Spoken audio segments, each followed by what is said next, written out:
Hello dear students. आज की इस वीडियो में हम आपके लिए जो आपका नेक्स्ट एग्जाम क्लास 12th का ज्योग्राफी सब्जेक्ट का होने वाला है उसके लिए जो वन मार्क्स के कुछ इंपॉर्टेंट क्वेश्चंस है वो लेकर आए हैं। तो आप क्वेश्चंस को ध्यान से सुने, साथ ही के साथ हमने आपको इसके आंसर भी करवाए हैं ताकि आपकी एग्जाम की तैयारी जो है अच्छे से हो सके।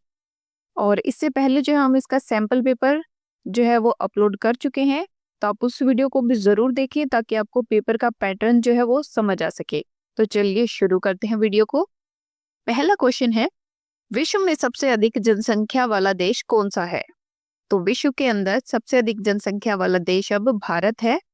2023 में भारत की जनसंख्या चीन से भी अधिक हो गई है। सेकंड क्वेश्चन है, क्लस्टर विकास क्या है? क्लस्टर विकास एक ऐसी प्रक्रिया है जिसमें एक ही प्रकार के या परस्पर संबंधित उद्योगों का एक स्थान पर केंद्रीकरण होता है।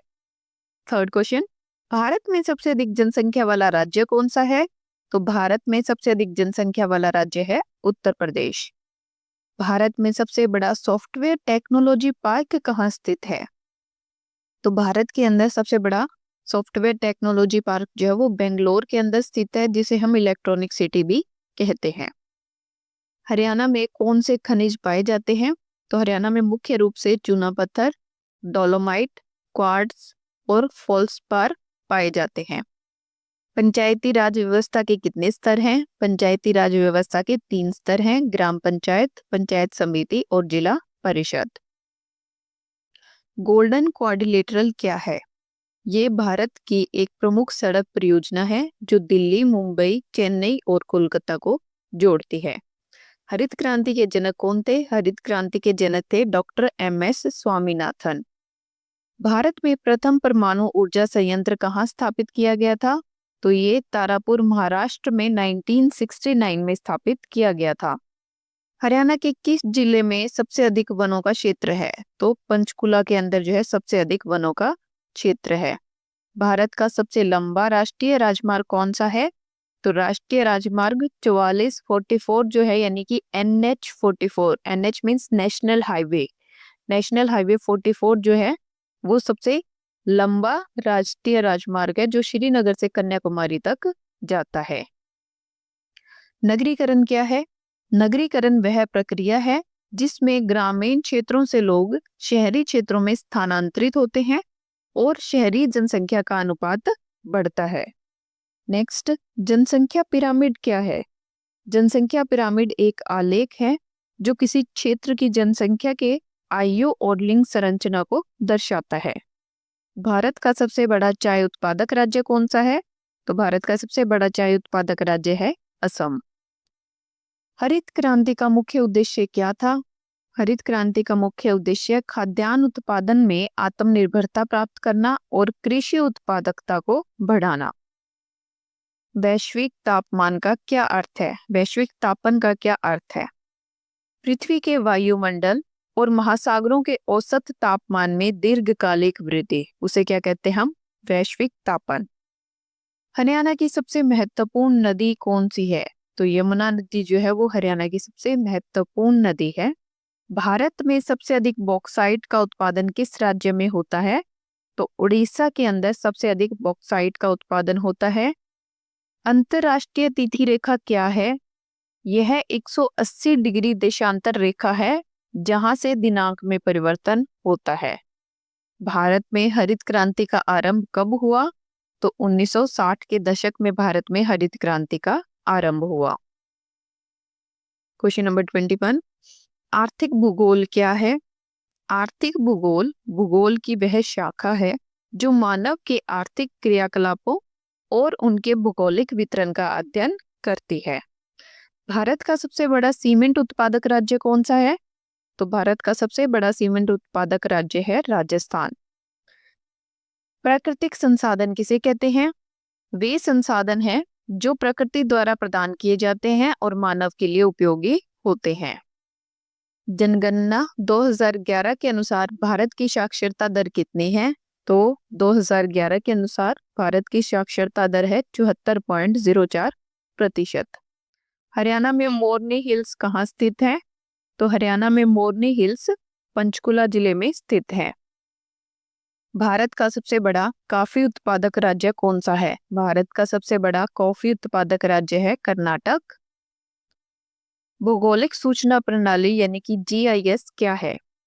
तो यह एक कंप्यूटर आधारित प्रणाली है जो भौगोलिक डेटा को एकत्रित, संग्रहित, विश्लेषित और प्रदर्शित करती है। हरियाणा का क्षेत्रफल कितना है? हरियाणा का क्षेत्रफल लगभग 44,212 वर्ग किलोमीटर है। भारत में प्रथम जनगणना किस वर्ष में हुई थी? तो भारत में प्रथम जनगणना 1872 में हुई थी। महानगर की परिभाषा दे। भारत में जिस शहर की जनसंख्या 10 लाख या उससे अधिक है उसे महानगर कहते हैं।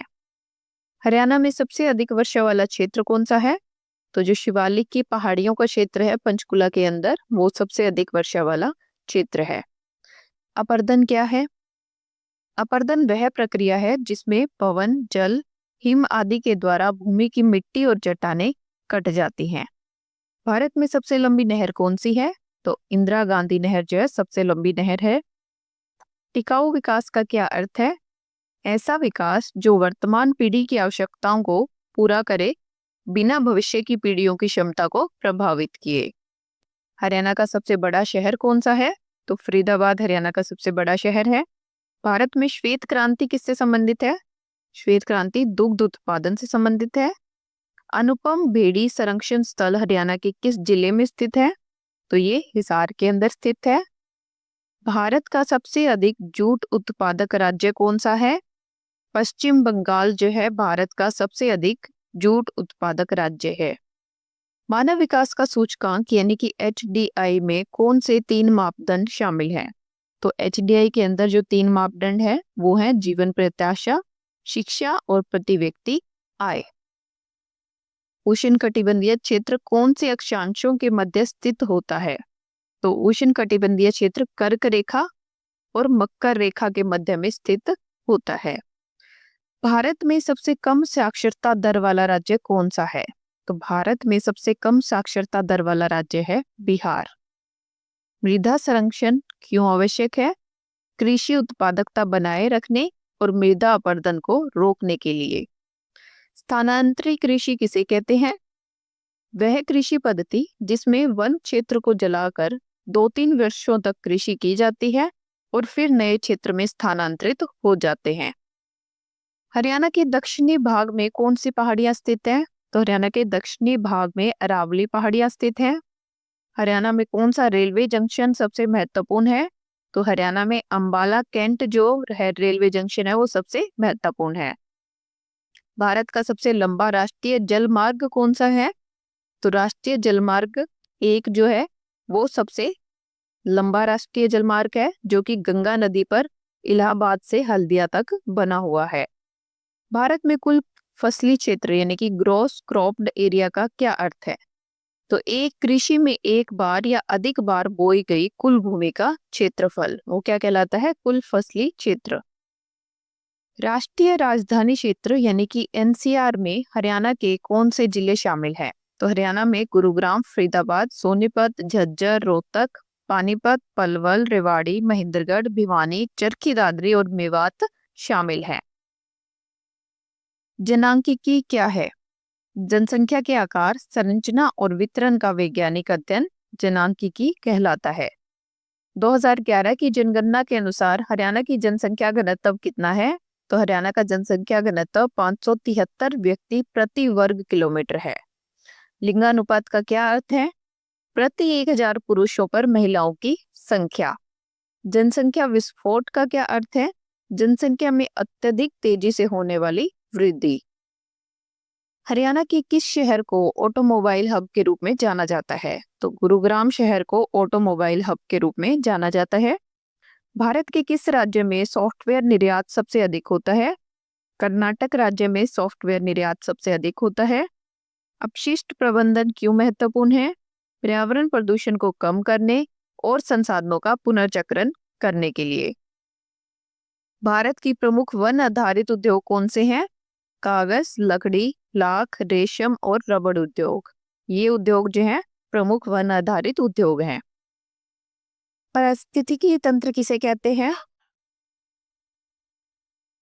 अम्ल वर्षा का मुख्य कारण क्या है? सल्फर डाइऑक्साइड और नाइट्रोजन ऑक्साइड जैसे प्रदूषकों का वायुमंडल में उत्सर्जन। ओजोन परत का क्या महत्व है?